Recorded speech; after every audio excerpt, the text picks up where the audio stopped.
everyone, it's Christina from the DIYmommy.com, and today I wanted to share with you a living room refresh featuring a custom and colorful sofa. So a lot of you know for the past few years I've been working with The Brick. They're a furniture, appliance, home decor, and mattress retailer here in Canada. We've done lots of collaborations together and shared lots of tutorials and styling ideas together, and they reached out to me and asked me if I wanted to share some new furniture in our living room because our old stuff has been discontinued, so we thought it'd be fun to share a little bit of a refresh so you can get some new ideas with some furniture they do have in stock. I've made some DIYs to go along with it. I want to thank The Brick for sponsoring this video and the blog post. I'm going to link to the blog post down below if you want to see more pictures of the living room, the DIYs that go along with it. Now let me show you how I decorated this room from start to finish. Let's go. Here's how our living room looked before. I really loved this design and so did you.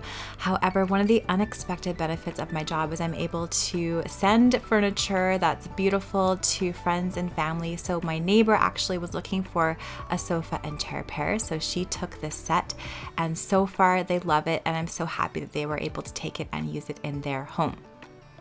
So this wall here, this gallery wall, we've had it in our home since we moved in 2013. Oh man, we've been here for a little while now. So I decided it was time for a change. The rest of the walls in our living room, I put like a DIY board and batten on the walls and painted the bottom white and the top a really rich charcoal color. So I thought it was time to add this treatment to this wall as well, our stair wall, to make everything look like it was cohesive. And I was getting just kind of a little tired of the gallery wall and thought we could put something new here. So I removed all of the art from this wall and then added some DIY board and batten. I do have a really thorough tutorial for my board and batten. I just use baseboard trim and other trim plus a finishing nailer and some paint. I will leave a link to that somewhere up in the top right hand corner, as well in the description box below if you're interested in seeing the step-by-step for this tutorial. It's such a great DIY wall treatment if you're looking to add something to your walls that's not very expensive but just adds some character to a home.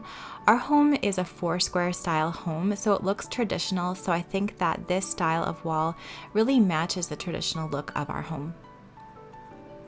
So I put the baseboard trim on the wall, nailed it, I added some caulking, and now I'm just painting the wall. So I used Whisper White by Behr to paint the wall, which matches the rest of the walls in our living room. On the top, I'm using Behr's Shades On paint. It's a really almost black color, but just a really dark, rich gray. I like it quite a lot. I love the contrast between dark and light. You probably noticed that in my decor already. So to add this wall to our living room, I think really finished off the space nicely. Now I found this beautiful rich floral fabric from spoonflower.com. I will link it down below, and then I just bought a yard of it, I believe, and cut it up to use for art. So I just cut one little piece to use in a 10 by 14 frame.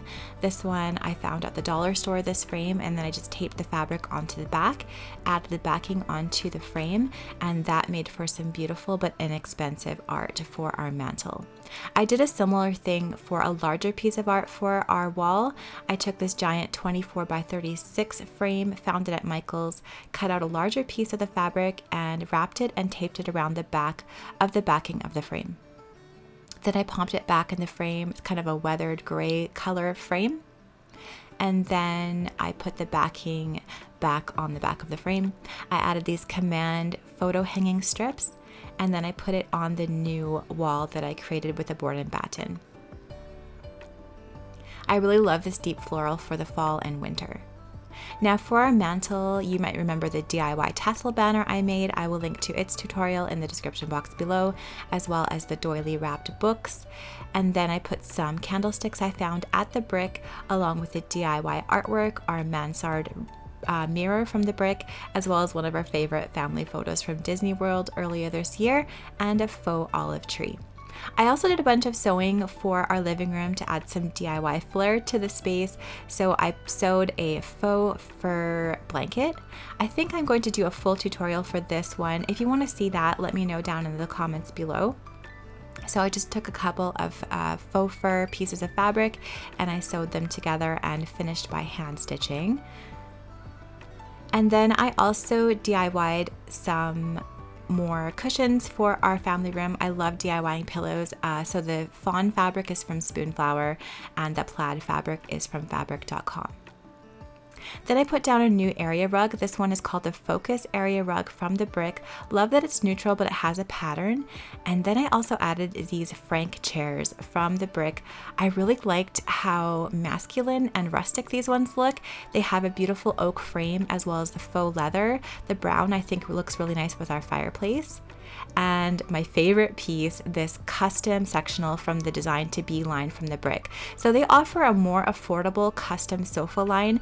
If you've ever looked into custom furniture, it's very, very expensive, but their line is, you can customize the fabric, the shapes. I chose the floral shape of the sofa, and then I chose the Cura C fabric, which is a beautiful teal velvet, of course, my favorite color. And then I chose this really small kind of sectional. It has a chase on one side and then the love seat on the other side. And I just liked it because it fit our space exactly, but then it had that beautiful chase section where we could lounge. Then I put out some pillows on everything. I have these Mongolian fur pillows as well as the DIY pillows. I arm knit this blanket and I'm adding it to the space as well. I will link to its tutorial down in the description box below. And then I added my faux fur blanket that I made onto our custom chase sofa.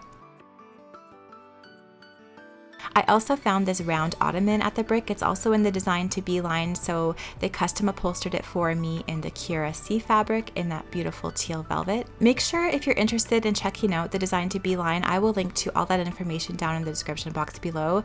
Certainly a more affordable solution if you're looking into a custom piece of furniture that exactly fits your space, whether you have a really large space to fill or a small space or some sort of awkward space. It's a great solution for that. So here is how our living room refresh turned out. It looks totally different than what we had before. It's a little more modern. However, we still have traditional elements in the room like the board and batten, the mantle, and the accessories. So I think it's a really interesting marriage of modern and traditional, and I'm really happy with how it turned out.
Thanks so much for watching this video. I hope you enjoyed it. Let me know down in those comments below what you think of our living room refresh with the Brick. I would love to know what your favorite DIY or element in this room was. If you like this video, please give it a thumbs up and subscribe to my channel for more DIY and decor ideas. I'm gonna leave some more videos that I hope you're going to enjoy right up here.